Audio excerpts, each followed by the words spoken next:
کہ اس طرح اللہ تعالیٰ کے فضل سے دنیا بھر میں بہت سے باہر بسنے والے روسیوں کے ساتھ یا مشرقی جرمنوں کے ساتھ یا چیکوسلوواکین کے ساتھ یا دوسری قوموں کے ساتھ ہمارے روابط پیدا ہو جائیں گے،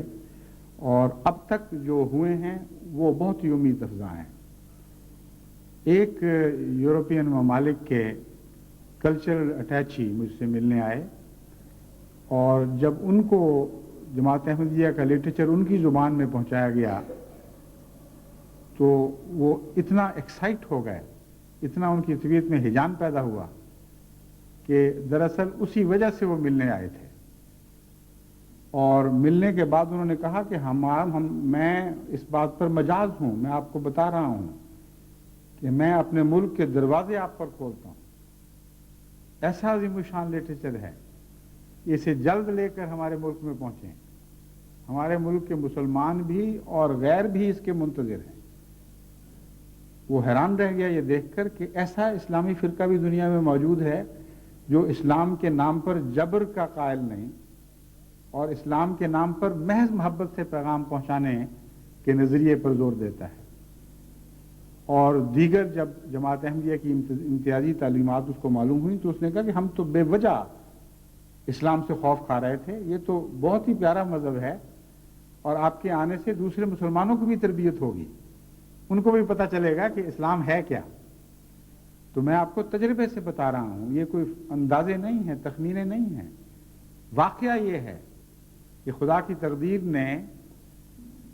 مشرقی بلاک کے ممالک کو اسلام کو قبول کرنے کے لیے تیار کر دیا ہے۔ بہت سے سینوں کے داغ دھوئے جا چکے ہیں، بہت سی غلط فہمیاں اور کجرویوں کے نشان مٹ چکے ہیں، اور اب وہ صاف اور کھلے دل کے ساتھ ایک نئی روشنی کے منتظر اور متلاشی ہیں، اور بلا شبہ احمدیت ہی وہ روشنی ہے، یعنی حقیقی اسلام، جو ان کے دلوں کو مطمئن کر سکتی ہے۔ اس کے سوا اسلام کی سب تفسیریں جو دوسرے مسلمان فرقوں کے ذریعے ان تک پہنچ سکتی ہیں وہ ان کے مزاج کے مطابق نہیں رہی۔ ان کے مزاج میں روشنی آ چکی ہے، ان کے مزاج میں عقل و دانش کے ساتھ چیز کو پرکھنا داخل ہو چکا ہے۔ اس لیے اب وہ بنی بنائی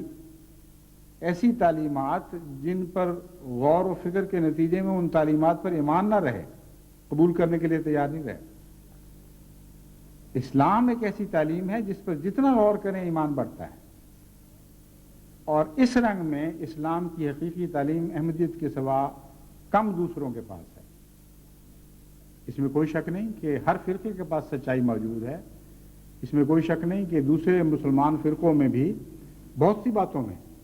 اسلام کا نور اس شکل میں موجود ہے کہ وہ دوسرے دلوں کو مطمئن کر سکتا ہے۔ یعنی احمدیت اسلام کی ان معنوں میں مونوپلی اختیار نہیں کر سکتی کہ گویا ساری سچائی احمدیت کے پاس ہے اور باقی سب کے پاس جھوٹ ہی جھوٹ ہے۔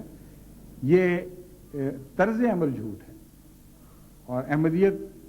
سچائی کی غلام ہے، جھوٹ کے ساتھ ہمارا کوئی تعلق نہیں۔ لیکن جن معنوں میں بات آپ پر واضح کر رہا ہوں اس کو غور سے سمجھ لیجئے تاکہ کہیں غلط دعوے نہ کر بیٹھیں۔ میں یہ نہیں کہہ رہا کہ احمدیت کے سوا اسلام کے دوسرے فرقوں میں سچائی نہیں ہے، میں یہ کہہ رہا ہوں کہ بہت سے ایسے اہم امور ہیں جن میں اسلام کے احمدیت کے سوا دوسرے فرقوں نے اسلام کی ایسی تصویر بنا لی ہے جس کو آج کا دانشور، آج کے زمانے کی پیداوار جس نے سائنس کی روشنی میں آنکھیں کھولی ہیں، قبول کرنے کے لیے تیار نہیں ہو سکتا۔ بہت سی غلط کہانیوں کو اپنا لیا گیا ہے اور ایمانیات میں داخل کر لیا گیا ہے، اور اس پہلو سے احمدیت ہی ہے جو آج کی باشعور دنیا کو اسلام کی ایسی تعلیم دے سکتی ہے جس کے ساتھ جتنا غور کریں محبت بڑھتی چلی جائے گی۔ اس پہلو سے مشرقی یورپ مغربی یورپ کے مقابل پر بہت زیادہ تیار ہے۔ بہت سے ایسی وجوہات ہیں جن کے نتیجے میں دونوں میں فرق ہے، باوجود اس کے کہ وہ دہریہ ہو چکا تھا، باوجود اس کے کہ مذہب سے بہت دور جا چکا تھا،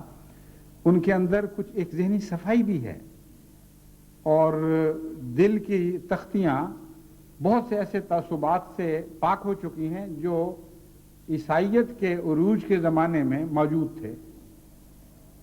بس اس پہلو سے مغربی یورپ کا اپنے دروازے احمدیت اور اسلام کے لیے کھولنا ایک بہت ہی عظیم الشان واقعہ ہے اور حیرت انگیز اہمیت کا حامل واقعہ ہے. اور اس واقعہ کا ہمارے جشن تشکر کے سال میں رونما ہونا یہ بھی کوئی اتفاقی حادثہ نہیں ہے. اس لیے میں امید رکھتا ہوں کہ ان باتوں پر غور کرتے ہوئے ساری جماعت جہاں اب خدا تعالیٰ کے شکر ادا کرے گی کہ اس نے ہمارے لیے کس طرح غیب سے تقدیریں جاری کی ہوئی تھیں جن کے دھاگے یہاں آ کر اکٹھے ہوئے اور اچانک ہمیں ان تقدیروں کے مقاصد معلوم ہو گئے، وہاں ان مقاصد کی پیروی کے لیے بھی اپنے آپ کو تیار کریں اور دعا کرتے رہیں کہ اللہ تعالیٰ جلد از جلد ہمیں ان بڑھتے ہوئے تقاضوں کو پورا کرنے کی بآسن توفیق عطا فرمائے.